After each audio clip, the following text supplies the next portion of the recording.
नेपाली दिदीबहिनी तथा दाजुभाइहरू, नेपालमा प्रजातन्त्रको मिरमिरे बिहानी उदय भएको फागुन 7 गतेको शुभ सन्दर्भमा हामी सबै नेपालीलाई हार्दिक शुभकामना व्यक्त गर्दछौँ। प्रजातन्त्र स्थापनाका निम्ति उदारता दर्शाइ बक्सिने हाम्रो जिजु बुवाजु राष्ट्रपिता श्री 5 त्रिभुवनको सम्झना गर्दै यो अवसरमा मौसुफप्रति हामी श्रद्धा सुमन अर्पण गर्दछौँ।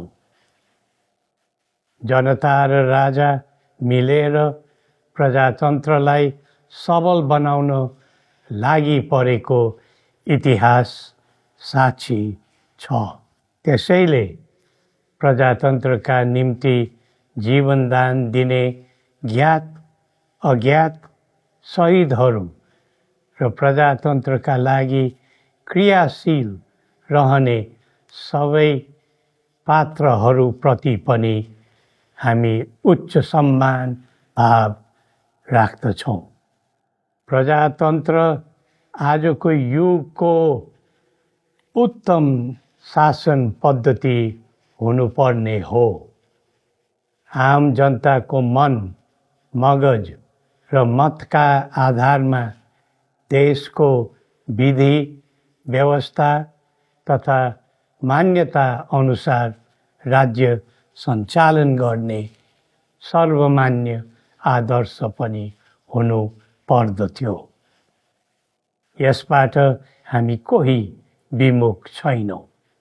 राष्ट्रभित्रका हरेक वर्ग, समूह वा व्यक्तिको हक अधिकारको संरक्षण गर्दै प्रतिष्ठा तथा प्रगति अघि बढाउने प्रजातन्त्र सबैको प्रिय व्यवस्था हुनु पर्दथ्यो।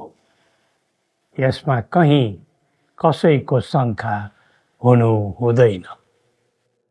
प्रजातन्त्रको कुरा गर्दा हामीले यसलाई वाद विवाद, द्वन्द्व विग्रह वा विरोध प्रतिरोधको अर्थले मात्र बुझ्नु हुँदैन।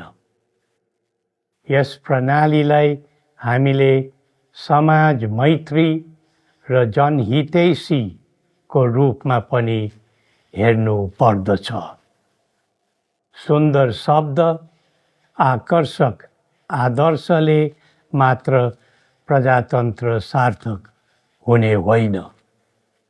कर्म र व्यवहारमा प्रजातन्त्रलाई उतार्ने सेवाभाव र सही प्रजातान्त्रिक आचरण हुनु पर्दछ।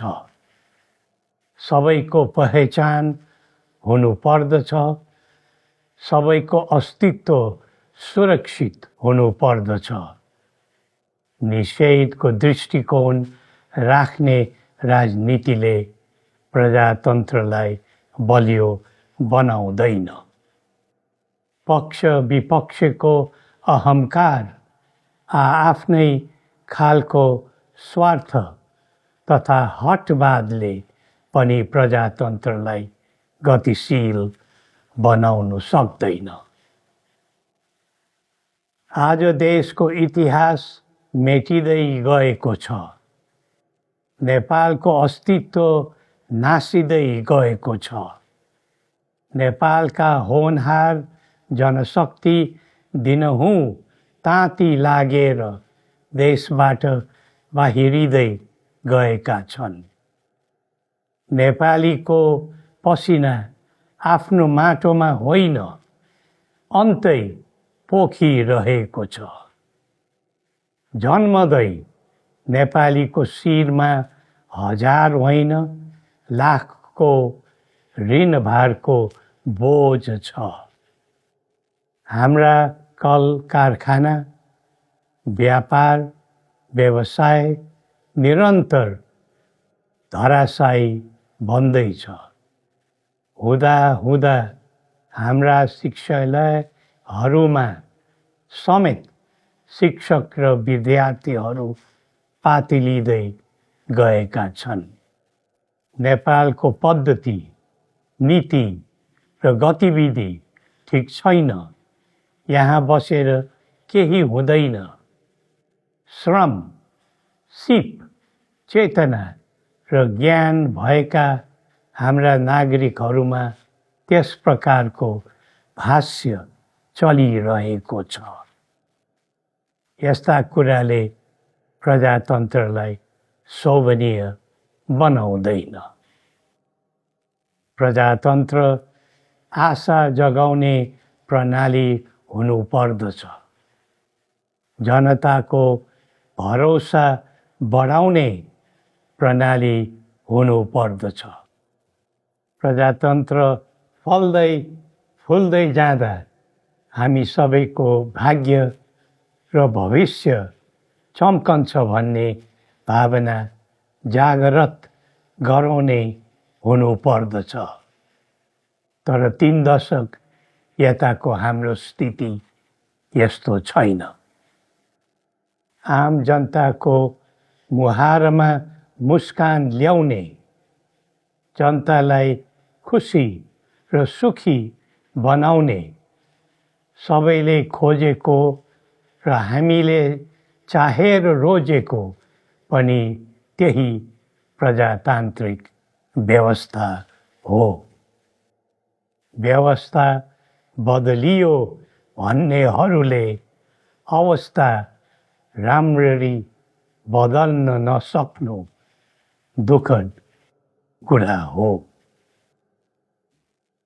हाम्रो यो नेपाल देश भक्त पुर्खाहरूले फलाएको र फुलाएको सुन्दर राष्ट्र हो।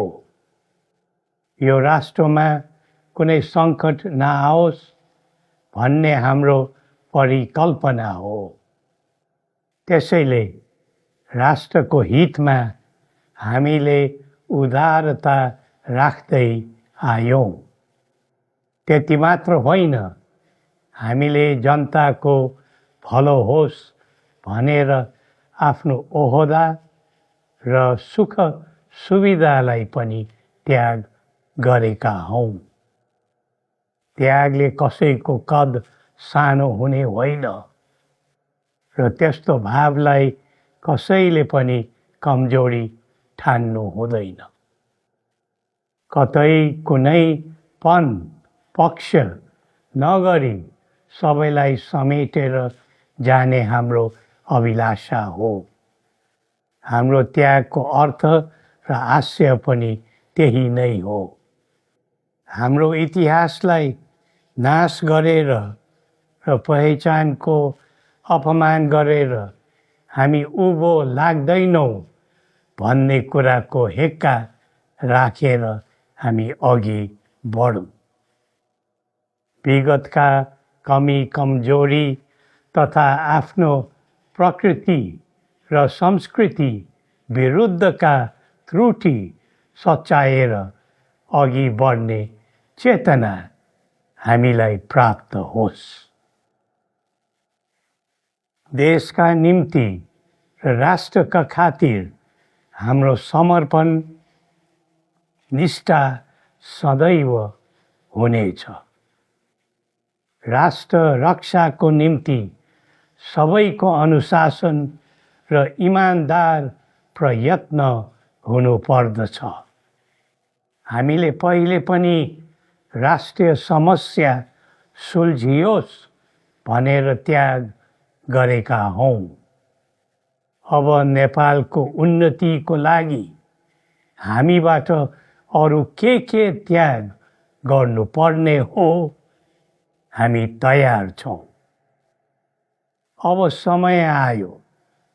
राष्ट्र जोगाउने हो भने, राष्ट्रिय एकता कायम राख्ने हो भने, देशको समृद्धि र उन्नतिका निमित्त हामीलाई साथ दिन सबै देशवासीहरूलाई आह्वान गर्दछौँ। श्री पशुपतिनाथले हामी सबैको कल्याण गरून्। जय नेपाल।